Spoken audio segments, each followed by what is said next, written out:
Once upon a time, in the distant land of Rome, there lived a princess named Constance, who was so beautiful and virtuous, all the men wanted to court her.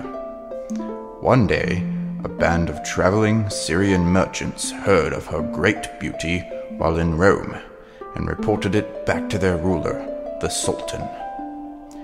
Impressed by their description, the young Sultan decided that he wanted Constance as a wife. But since he was Muslim, the Sultan knew that the emperor would not allow them to marry. So the clever Sultan and all his subjects were baptized and became Christians.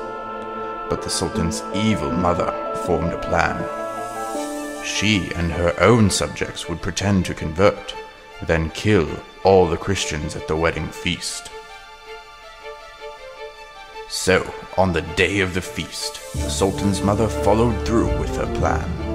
All the Christians, including her son, the Sultan, were slain, but Constance escaped. She made it to a ship and sailed the seas for a year and a day.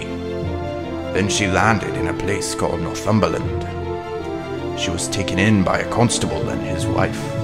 Northumberland was a pagan nation, so Constance had to keep her religion a secret.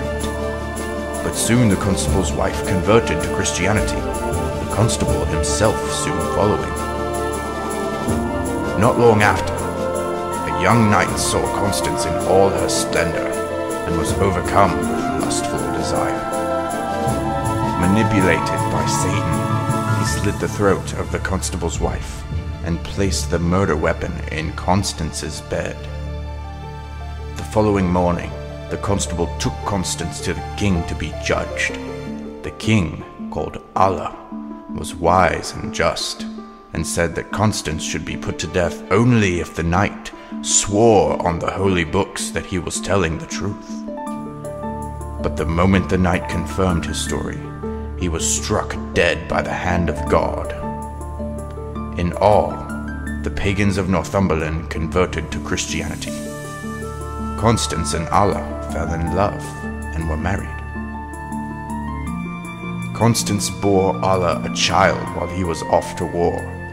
They exchanged letters often, but soon Allah's evil mother began intercepting them and forging her own. She told Allah that his baby was deformed, and even though he replied saying that he wished to keep it, his mother sent a letter to Constance saying that the king wished to destroy the baby. Fearing for her son's life, Constance fled onto a boat and left. King Allah returned and had his wretched mother executed for her misdeeds. Before long, some soldiers who were sailing back to Rome from Syria, where they were sent to exact revenge upon the Syrians for their slaughtering of Christians, found Constance's boat and took her to Rome, not knowing who she was.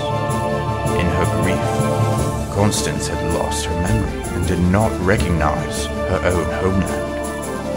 She lived there for some time in obscurity. But one day, King Allah, on a pilgrimage to Rome, found her and professed his love for both Constance and their son, and assured her that the letters were fake. Her heart was healed, and she miraculously regained her memory. Having remembered who she was, Constance quickly found the emperor and told him that she was his daughter. And when the emperor passed away, Constance's son, whom she had with Allah, became the emperor of Rome.